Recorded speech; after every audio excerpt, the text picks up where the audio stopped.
Amy, let me tell you about a magical place that is so exactly designed to be enclosed space, year-round fun for the whole family that I bet you already know what I'm going to say before I even say the name. Let's say it together on 3. 1, 2, 3. Great Wolf Lodge. You got it, Amy. My kids loved Great Wolf Lodge when we went. You probably already know that it has a huge indoor water park with a wave pool, lazy river, a bunch of massive water slides. But then your pack can hit the other attractions because, wait, there's more. Great Wolf Lodge has adventure-packed attractions like Magi Quest, a live-action game kids can play throughout the lodge, plus the Northern Lights Arcade. Spent some quality time there, so your kid who loves the lazy river and your kid who loves fantasy games will both have a great time. Great Wolf Lodge also offers great dining options and complimentary daily events like nightly dance parties, all under one roof. Unpack the car once and you're settled in to have fun. And with 22 lodges across the country, you're always a short drive away from adventure. We've both had such great times at Great Wolf Lodge, so bring your pack together at a lodge near you. Learn more at greatwolf.com and strengthen the pack.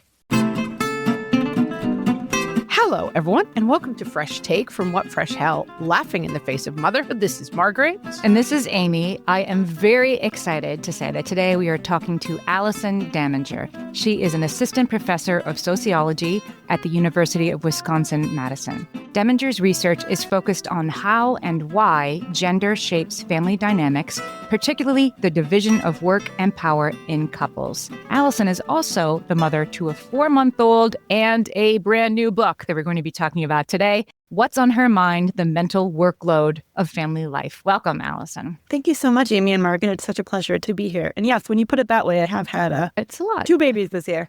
Double babies, book baby, real baby. So I found your work when I was researching my own book, Happy to Help, and I put it in the book. I talk about you in the book because I think that you were one of the very first people to define and study cognitive labor. People call it a lot of different things. I think everybody listening is familiar with what it is now, but not so much then. So tell us how you started to think about cognitive labor and realized it was something that you wanted to study. Yeah, so that's a really great point. I started this research back in 2017, so about 8 years ago. And at the time, there wasn't a lot of discussion, right? These days, I feel like the mental load is everywhere. That's the topic in every other social media post I'm served. But at the time, we were really, both as scholars and as members of the public, talking mostly about physical chores. Who's cooking, who's cleaning, who's changing diapers, who's, waking up with the baby in the middle of the night. P.S. It's women, but go ahead. Well, yes, and that was what the research that I was studying in my first year graduate classes pretty clearly showed, that women are spending much more time. My mom's generation was spending much more time. My generation was spending much more time. And around when I was reading all of this, I was doing some pilot interviews for a project that never got off the ground, but I was interested in how parents were making choices about where to send their kids to school. And I was in Boston at the time, and this was a context where you don't just send them to the nearest neighborhood school, you have a lot of options. And I was interviewing both moms and some couples, and they kept using the word we. We do this, we did that, we decided this. And as I was taught to do as an interviewer, you always push for examples, push for more details. And pretty quickly, the we fell apart. And it was, she realized this deadline was coming up. She did an extensive search and canvassed all of her friends and came up with a 2-page spreadsheet. And we went on the tour and made the decision. I said, okay, this is not getting counted in these time use diaries. Most of the statistics we had were about how much time men and women were spending, but we're not thinking about how they're using their brains differently. The amount of brain space that is taken up by the work of especially raising children. And so that kind of tipped me off to, okay, I think there's something here. And I started designing a project that could get at what I called at the time decision labor, but later renamed cognitive labor because it's broader than decisions. I identify 4 core components. The first is anticipating a need, scanning the horizon and saying, hey, this school decision is coming up, summer's about to end, we got to figure out the after-school plan, putting it on the collective radar. Then number 2 is identifying options for meeting that need. Oftentimes you have choices, whether it's what to have for dinner or where to send your kids for camp. You have to look through the universe of options and kind of see what's out there. Third is making a decision. That one's the most obvious. And then the fourth one came late in my fieldwork where I realized that you're not done when you make a decision. there's all sorts of monitoring and follow-up that needs to happen. If anyone other than you is involved, if you delegate it to your partner, if you send an email and are waiting for a response, if you're just waiting to see if the thing you tried is effective. So that fourth monitoring stage was the one that came in last. This is obviously something that we talk a lot about on a parenting podcast. And we often use the example of, I want you to take child A to a birthday party. That seems like a very simple task.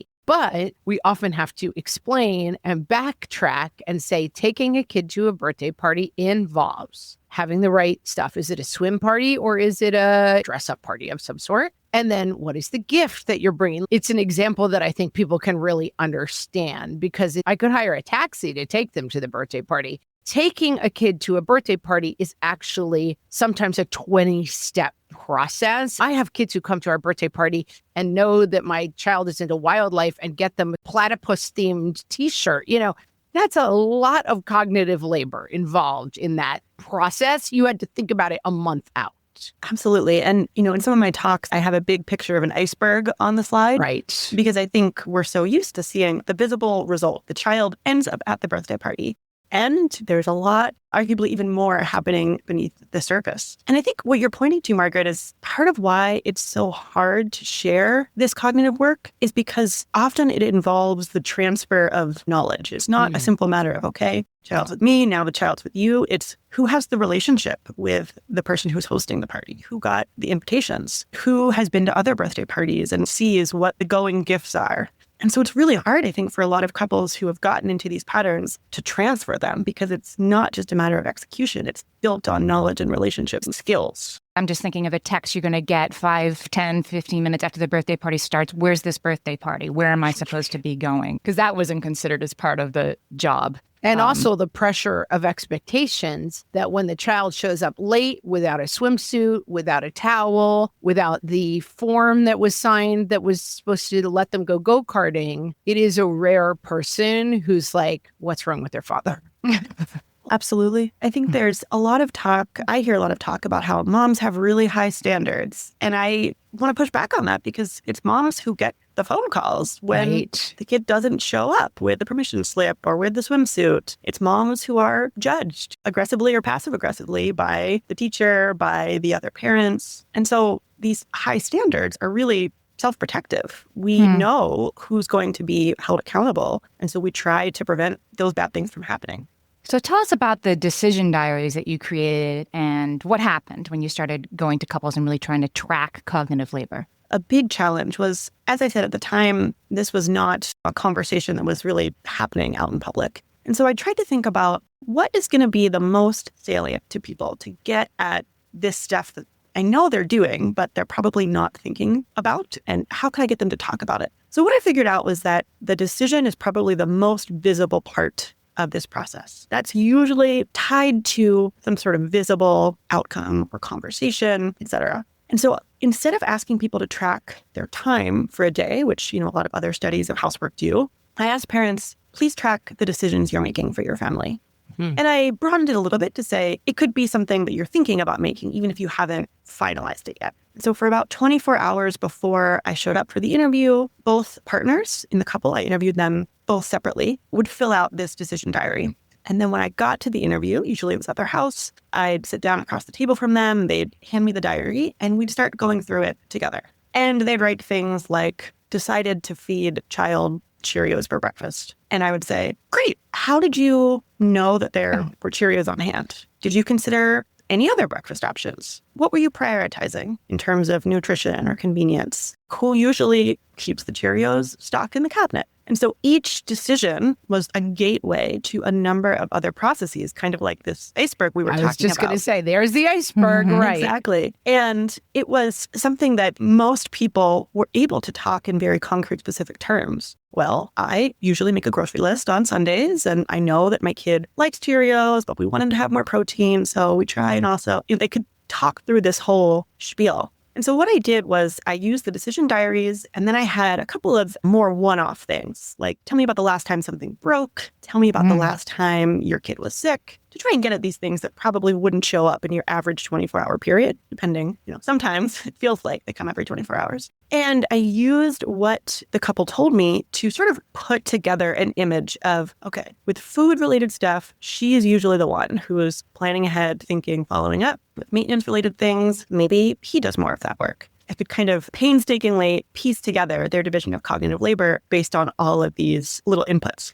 And then there was one common finding, however, which was the cognitive labor was in a man-woman couple way imbalanced towards the woman, to absolutely nobody's surprise, right? That was what you found. And what's really interesting is what happened when you brought that to these couples' attention. What they said next when you said you see this imbalance. Yeah, I'm glad you're pointing to that, Amy, because this is my favorite part of the research, the part that I found surprising and interesting and that I really want to tell people about. Most of the couples that I interviewed were not intentionally setting out to divide this work unequally. In fact, many of them told me that they would like to do it fairly, close to 50-50. And I would ask them, well, why do you think you're having trouble with that? And they would over and over again tell me, oh, it's just my personality. I'm just so type A, I'm so organized, and he's just so laid back and go with the flow. And at first I was like... Amy's like trying not to nod so hard that her head falls off. I know from reading your book, Amy, that this resonates. This is it. Right. Yeah, and at first I was a little bit worried that have I accidentally sampled this cluster of type A women? And so I started looking at the research on how different personality types are distributed by gender. And, eventually it happened enough that I was like, no, this is a thing. And it's really subtle. But the interesting part, I think, is that they were not, for the most part, calling on gender stereotypes. Not a ton of people said to me, well, women are just organized. Men are just a little lackadaisical. They were saying, I am organized compared to my husband. And so I call this personal essentialism. It's sort of gender essentialism 2.0, where we take the old content of gender stereotypes, but put it on personal terms. And that makes it really hard to argue with. Because if you are a certain way and your husband is a certain way, there's nothing much you can do to change it. Right. And so each of them thought they were making an individual choice in which the woman had high standards and the guy could just let things go. And so that's why she had to handle the birthday party and the spreadsheets. Yeah. And were you able to sort of walk them towards, I'm not so sure that's true, or was that not part of your work? That was not part of my work. I feel like I would need a little bit of training in couples counseling to do that effectively. Mm-hmm. I will say that some people came to that realization in the process of talking things through. And I did get a number of follow-up notes from couples I interviewed saying, thank you so much. You opened up our eyes to this issue. We had so many good conversations after you left. I have not heard from anyone who got a divorce as a result of my interview project, but I think that my hope was to sort of lay it out there in a neutral way. And then if the couple wanted to take that up, then they could run with it. We're talking to Allison Daminger. Her new book is called What's on Her Mind, and we'll be right back. Hellions, it's time for some spring cleaning, and I don't just mean the coat closets. Doing your financial spring cleaning can actually be super easy when you let Monarch do your financial spring cleaning for you. One dashboard that gets your entire financial life organized. No more clutter, no more mess, no more logins scattered everywhere, just accounts, investments, property, and more, all in one place. Get your first year of Monarch for half off, just $50 with promo code FRESH. Monarch allows you to look not only at what you've already spent, but also to plan for the future. With Monarch, you can set savings goals, plan for big purchases, and notice spending trends before they become a problem. I can generate cash flow reports that show me what we spent this quarter, this month, what we're probably going to spend next month, and feel prepared, organized, and knowing how to plan for the future. No more surprises and a lot more clarity. Try Monarch. Use code FRESH at monarch.com to get your first year half off at just $50. That's 50% off your first year at monarch.com with code FRESH. My favorite skincare products actually feel more like self-care, like they're so nice to put on and they smell so good that I'm actually happy when I get to that part of my day. And I swear that is how I feel about Osea's anti-aging body balm. Amy, you are usually the lotions and potions queen on this podcast, but I have to say, hard agree. Osea's anti-aging body balm is a liquid silk body balm that combines the lasting hydration of a lotion with the firming power of a serum, leaving skin smoother and firmer. This body balm is clinically tested and designed to deliver visible results you can see and feel. So we've gotten to use this product for a couple of months now, and I swear I have really noticed firmer and smoother skin, like on the back of my hands. It's like getting a mini spa treatment from head to toe. Get a spring-worthy glow with clean, clinically tested skincare from Osea. And right now, we have a special discount just for our listeners. Get 10% off your first order site-wide with code FRESH at OseaMalibu.com. That's 10% off your first order with code FRESH at OSEAMalibu.com. All my kids learned to swim when they were little. It was super important to me that they be confident and safe in the water. There was only one problem with that: taking them to swim lessons. I mean, the pools were freezing. There were always cranky adults doing laps right there. And it was definitely not, for any of us, what you would call fun. Amy, heard. But now there's Goldfish Swim School. Goldfish takes a really thoughtful approach to swim lessons, combining research-based teaching with a warm, kid-friendly environment that actually helps kids thrive in the water. Every detail at Goldfish is thoughtfully designed to create a golden experience, from shiver-free, warm indoor pools to comfy waiting areas for parents to professionally trained lifeguards on deck. Goldfish uses an approach called the science of swim play, which combines guided play with proven teaching techniques to help kids learn to swim, build water safety skills, and gain confidence, all at their own pace. Lessons are designed to meet kids exactly where they're at. If you've been thinking about swim lessons or just wondering where to start, this is a great opportunity. Right now, Goldfish Swim School is offering a waived membership plus your child's first lesson free at participating locations. Just visit goldfishswimschool.com/free to find a location near you and enroll using promo code FREE. That's goldfishswimschool.com/free, promo code FREE. So this kind of blew my mind too, because I was one of these people. This is just who I am. I enjoy being in charge and liking how things go. But no, this is something that is both nature, nurture. You can't untease it. But isn't it funny that we ascribe all of these things to women in particular? So talk to us about the gendered self, because I think that's where this comes into play. So the gendered self is this idea that sociologists have where we take on aspects of our gender socialization, of the cultural norms that we are surrounded by from birth, even before in some cases. And it feels like that's who we are. So I tell the story in the introduction to the book about my best friend and her husband, where she is an elementary school teacher. He is a car mechanic. And I don't think either of them would be happy switching occupational roles. Right? They feel very strongly that this is a good fit given who they are, their personalities, etc. But then when you dig in a little bit deeper, you say, what was the gender breakdown of the teachers that they were exposed to in elementary school? What kinds of activities were encouraged? Right? If he's playing with toy cars and wants to help his dad in the garage, that is probably something that was nurtured in him. Not necessarily strategically, but that's something that happens. Whereas my friend, she was celebrated for the way that she was so gentle with her dolls and encouraged to hold babies and help care for the younger cousins. And so these things that are out there in the ether, we're picking up those messages, and it becomes how we understand ourselves to be. I experience myself as a type A person. Even though I know from doing this research that a lot of that is socialized, that doesn't change the way it feels to be me because it's so deep in there.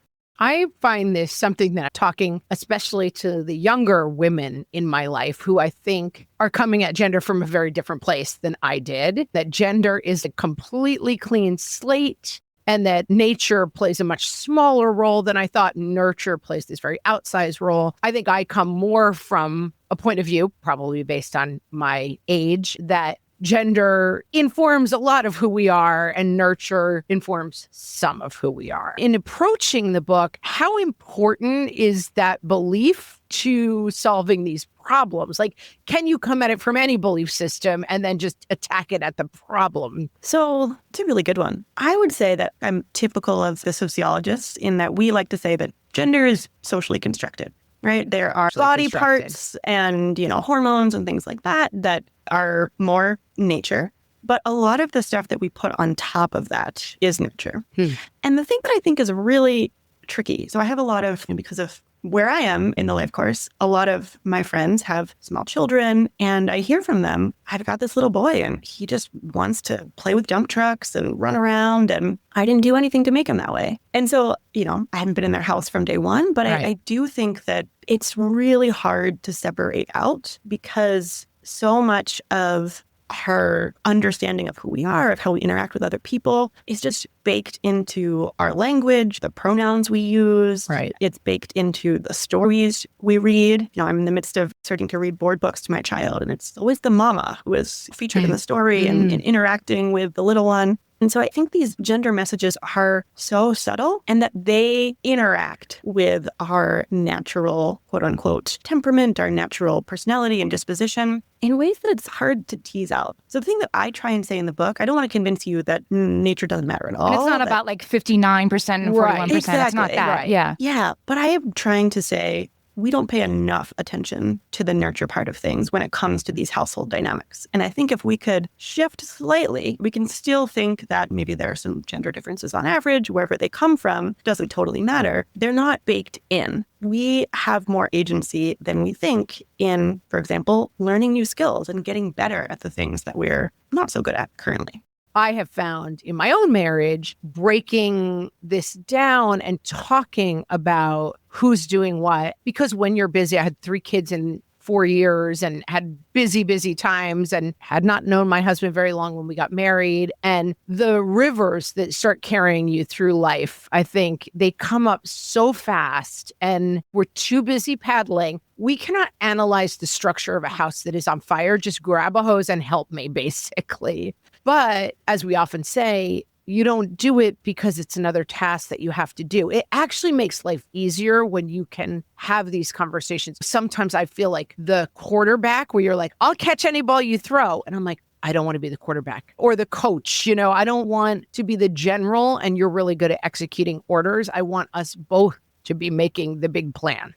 Yeah. No, I feel the same way. The river metaphor is apt, right? Where I am in early parenthood, it does feel like a house on fire a lot of the time. That's it. We've talked to other experts about how people who think that they have a very egalitarian split, the arrival of a child really tends to double down on this because everybody around you, when the baby goes, they're going to say, oh, he wants this, mommy. It's so reinforced by every moment of every day all around you. And that's not good or bad. It's just true. It's just part of it. And acknowledging that that's happening, which what you have to do is to acknowledge that some part of this we're performing. I am not perfect by any means on this front, but my husband and I, one of the things that works well for us is to name the social forces that are working against us, because it's really easy to get into the, well, you're doing this and it's not fair and why am I? And to say, everyone is texting me about baby stuff. So it makes sense that you are not as informed on what's been happening. Or everyone is kind of using mom-centered language. So it makes sense that you wouldn't necessarily think that this was equally your responsibility. So sometimes by sort of naming the problem and locating it outside of our relationship, it depersonalizes it in a way that actually enables us to problem solve more effectively. That's helpful. Can you tell us about LGBTQ couples that you study? Because of course I have an also completely gendered expectation. Like, well, that would be the la la land of Milk and Honey where everything's perfect all the time and 50-50. So what did you actually find? Yeah, I think that is the kind of misconception among folks in different gender relationships is, if only I was married to another woman, right? It would be totally 50-50. The bad news is, no, that's not what I found. I think that cognitive labor, mental work is just hard to divide totally equally. Often it's easier to have one person lead and the other follow. So most of the queer couples that I interviewed were not totally 50-50. The better news is that the gaps between partners in queer relationships were a lot smaller than the average gaps between partners in straight relationships. So for example, in a straight relationship, maybe 80-20 was a common division. In the queer relationships, it looked more like 60-40. The other thing that I found really interesting was that for the queer couples, they didn't divide cognitive labor and mental work into male and female roles. It was more common that, partner A would take on the mental work related to meal planning and the mental work related to finances and the mental work related to, decorating the house. And partner B would have another bundle of tasks that was crossing gendered lines. And so it seemed to me like they were doing more to mix and match based on their circumstances, their interests, their background, etc. And then the final piece that I noticed is really different was the queer couples were much more likely to have talked about these issues with each each other. Whereas the straight couples, they hadn't had the conversation, or they'd only had the conversation in a fight, or she had complained to her friends. But it wasn't the same way that, oh yeah, we're aware of this dynamic. We're deciding whether it works for us. We can change it if we want to. Like, that didn't come up nearly as often among the straight couples as it did among the queer couples. I like the paradigm of only have this conversation during a fight. Like, that is something I've actually never heard said before, but it really, there's whole categories of that. Like finances, only talk about it with loud voices, you know? And speaking of finances, do you find working parent, stay-at-home parent, or more employed parent, less employed parent? What role does work and employment outside of the home, or breadwinning in the old terminology, play in these dynamics? That's a really important question, because a lot of our theories in the academic world about why women do more housework go back to, well, who has more time, who's working more hours, who's earning more money. And so I did want to look at that in the cognitive labor realm. And what I saw was that it matters, but in ambiguous ways, depending on who is the breadwinner. So I have a chapter in the book where I look at couples who are different gender, but who share the cognitive labor 50-50, or even put more on his plate. And among those couples, it's roughly 1/5 of my sample. All but one, she either earned as much or more than he did, or she worked as much or more hours as he did. So it sort of seemed like her having a quote unquote big career was a bit of a prerequisite. Now, on the other hand, it was not a guarantee. There were a bunch of couples in my sample where she did have that bigger career, and she still did most of the cognitive labor. So I think it helps. I think it brings the couple's attention to, oh, her work is important and meaningful, and we can't orient around her being number one at home. But there are also a lot of countervailing forces. For example, I talked with some couples where she was in that higher earning or longer working position, but that was sort of used to say, oh, well, she's just so good. She's just high powered, superhuman, type A. And so she does it at home too. Right. Superwoman. Yeah. So it's kind of like the same set of circumstances can be pushed in a lot of different directions depending on what the couple made meaning out of it, how they interpreted the situation. So, I mean, it's a very common thing. We can all laugh about it. There's so much social media about it. So I think sometimes it's like, oh, what are you going to do? Husbands, it's like that. But let's talk a little bit about why this matters. Are there consequences to the cognitive load being the female partner's responsibility more? Like, why should we care about this and think it's a problem? Yeah. So one of the things I think a lot about is opportunity cost. When you are preoccupied with who needs to be where, what supplies need to happen, all the things that happen for your family, you're not thinking about your hobbies. You're not thinking about the change you want to make in the world. You're not thinking about the next career move you want to make. And of course, we know that women do all those things, but I think about how much of their brain space is occupied by stuff that could be distributed more equally and more fairly in families. And what would that give women in terms of relaxation time? There's a lot of evidence suggesting that men have much more leisure time than women. Women have higher rates of stress, anxiety, depression, etc. And I'm not able in my data to look directly at those links, but I see some hints that those are probably correlated phenomena. And I've been really excited over the last couple of years to see that another generation of scholars is coming in and trying to say, okay, how do we measure the mental load quantitatively? And they're starting to map it onto things like, how happy are you in your relationship? What is your level of well-being? How involved are you politically? And starting to tease out all of the downstream effects of the fact that women are holding these things for their families. And so I think, keep watching this space, but the evidence I've seen so far is that it hurts relationships, it hurts mental health, it hurts engagement in career, politics, etc., in all sorts of ways that could and should be different. When we get back, we're going to talk about how we can change things. Change isn't easy, but it is definitely possible. We're talking to Allison Daminger about her new book, What's on Her Mind. You know that thing where you get an amazing pair of shoes at a really great price and want to tell everyone about it? Yeah, so do we. Here at Designer Shoe Warehouse, we'll give you something to brag about, like the latest styles from brands you love, or the trends everyone's obsessing over, or shoes that make you feel like, well, you. So go ahead, show off a little. Find shoes that get you at prices that get your budget. Head to your DSW store or DSW.com today.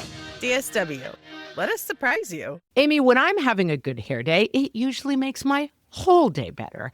And that's why on every day, I'm taking Nutrafol. Nutrafol is the #1 dermatologist-recommended hair growth supplement brand, and it's the #1 hair growth supplement brand personally used by dermatologists. Nutrafol's hair growth supplements are peer-reviewed, NSF certified for sport, and clinically tested. Nutrafol offers multiple formulas for men and women tailored to different life stages and lifestyle factors, so you get support that's actually right for you. Adding Nutrafol to your daily routine is easy.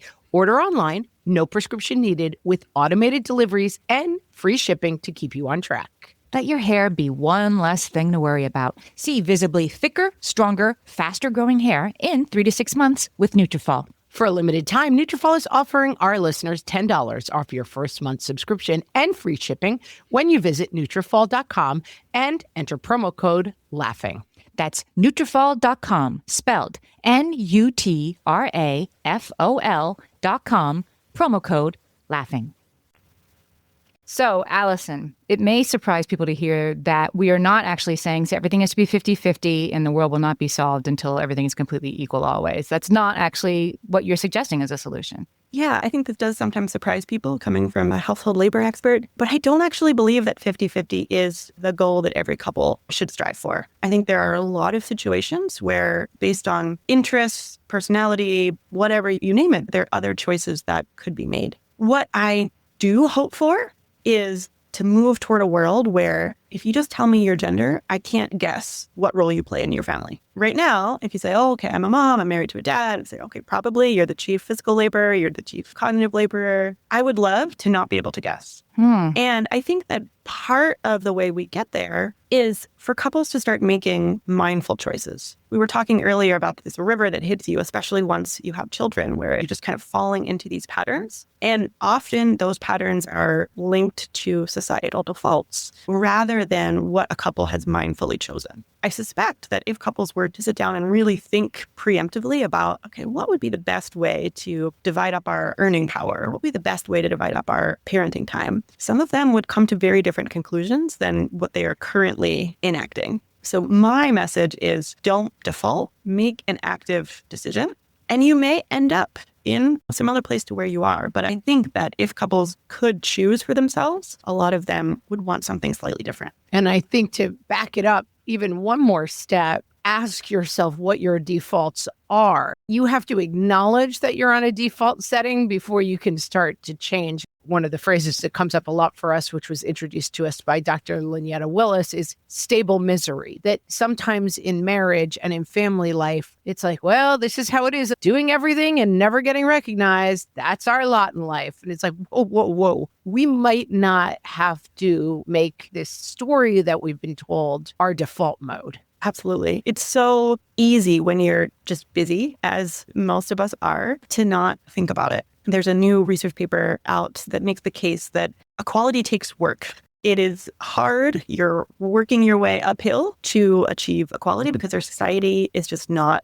set up that way. So I think it is important to acknowledge. I do think it gets easier over time, that once you change the paradigms a little bit, then you can build momentum and make bigger changes. But I totally respect people who are like, it's too hard. I'm too busy. It would take too long. For people who do have a little bit of appetite for some of that equality work, I think that the most important thing you can do is to reconceptualize the mental load as a set of skills and relationships that, if you are the person carrying it for your household, have probably spent a long time building up. For a variety of reasons I go into the book, women are just sort of slotted toward investing in family-relevant mental load skills, and men are not. But that doesn't mean it has to be that way forever. You were not born knowing how to, play scheduled Tetris with 7 different extracurriculars.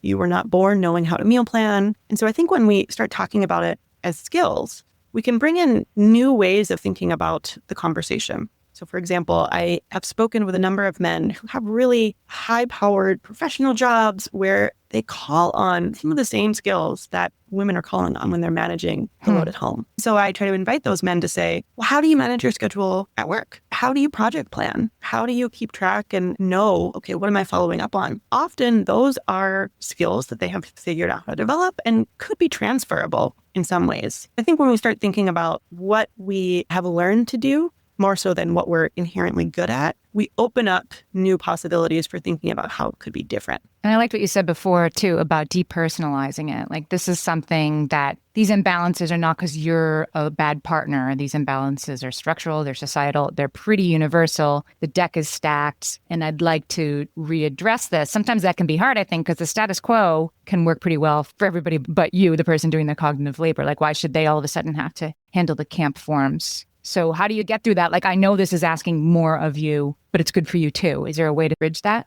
So one of the things I think is sort of unique about cognitive labor as compared to physical chores is that there are some benefits to being the person who is making decisions. You get to chart the family's course. You get to have more of a say in where you go on vacation, what you eat for dinner, how your kids are raised. And so if you can think about the benefits that come from getting to chart your family's trajectory through life, I think that is something that a lot of men miss out on. Right? And some of them might not be interested, but that framing of it's not all burden. There are some benefits, and how can we share both sides of the equation, the hard parts and the rewards, more equitably? I think a lot of activities that I spoke to parents about doing with their kids, like planning birthday parties, engaging with their children's teachers, the parents who do them find a lot of value in them. It brings them closer to their community, it helps them get to know their kids in different ways.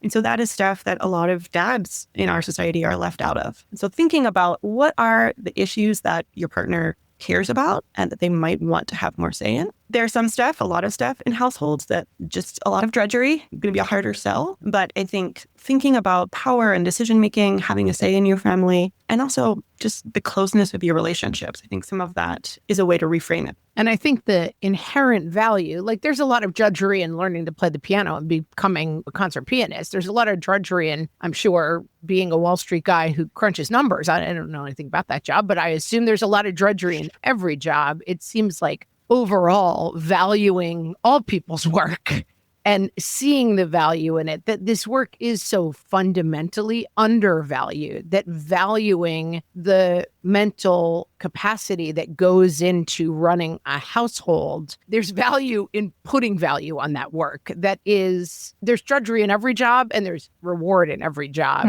And also same for household labor. It has a lot of value and a lot of drudgery, just like everyone else's job. Absolutely. I like to talk about work as any goal-directed, effortful activity, right? And whatever your professional background is, you can think of probably aspects of it that feel like drudgery, aspects of it that feel really exciting and like you're working towards something bigger than yourself. And so sometimes we get stuck when we're talking about housework in this false binary. Is it labor or is it love?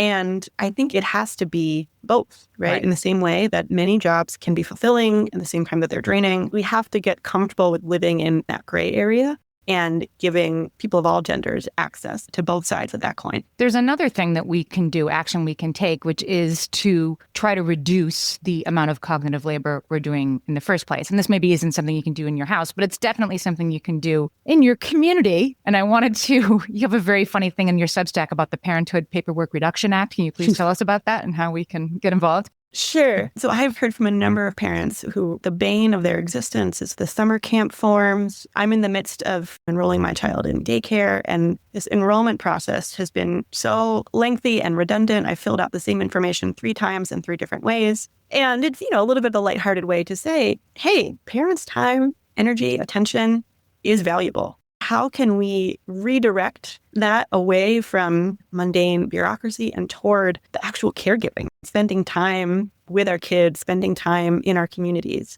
So my call is to, if you're an organization that interfaces directly with families, really think before you impose some new ask on them, whether it's paperwork, whether it's bringing the kids into school with emergency cupcakes that need to be there tomorrow by 9 a.m. Think about the costs of those asks on parents' time and attention and try and see, are there other ways that you could achieve some of the same goals? Are there efficiencies? Could you send the form once and then make sure it gets to different people? Could you have one spirit day rather than 10?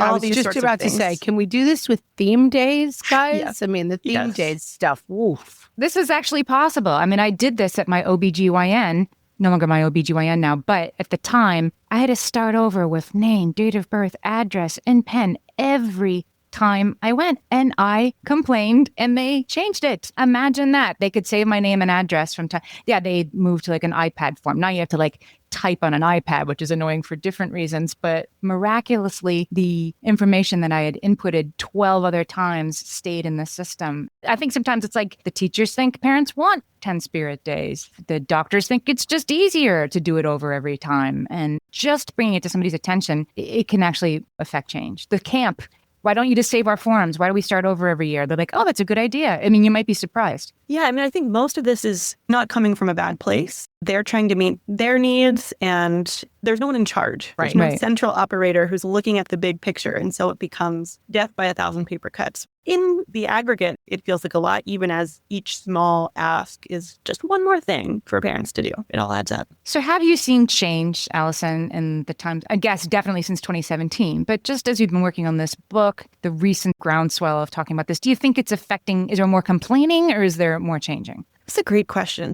I do find it very hopeful that these conversations are happening. And the thing I find most hopeful is that when I talk about my research to men, most of them are aware of what I'm talking about. Women get it really intuitively, but most men that I speak with have some sort of, oh yeah, I've heard about that, or my wife has talked to me about that. So the fact that the conversation is broadening to include not just women talking to each other, but talking to men talking about it, I think that's really hopeful. I also think that as my work and others' work in this area continues to gain momentum, it's going to be harder to make some of the excuses that I talked about today of the, oh, I'm just not good at that. People are going to stop, women mostly are going to stop accepting that as true. I think that we have a ways to go, but I do see people being a little bit more open when I push back gently when I hear them say that, okay, well, if everyone else feels like it's their personality too, then maybe something else is going on here. So it's a little earlier to tell, but I think that the fact that you're recognizing this work is an important first step, and I'm hopeful that we'll get toward the reallocation as we continue to talk about it. Allison's new book is called What's on Her Mind? The Mental Workload of Family Life. We're going to put the link in the show notes. It's out now. You got to read this book. It's fascinating, and it gets into like why we think the way we do and what we're going to do about it. Allison, tell our listeners where else they can find you and your work. Sure. So I'm on Substack. I have a newsletter called the Daminger Dispatch where I write about how gender intersects with family life. That's AllisonDaminger.substack.com. And then my website, AllisonDaminger.com, has links to the book, to some book events I'll be doing in September and October, and much more about my research. Okay, we'll put the links to all of that in the show notes as well. Allison, it is a delight to meet you. I think your research is amazing. Thanks for talking to us today. Thanks so much, Amy and Margaret. I really appreciated being here. It was a fun conversation. Thanks so much.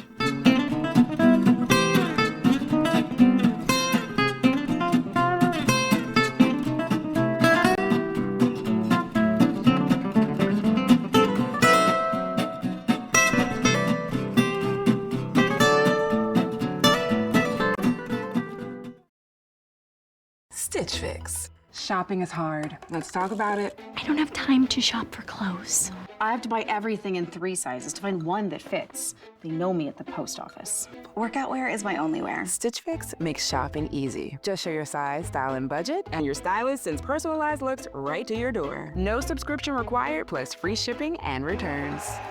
Oh, wow. That was easy. Stitch Fix. Online personal styling for everyone. Take your style quiz today at stitchfix.com.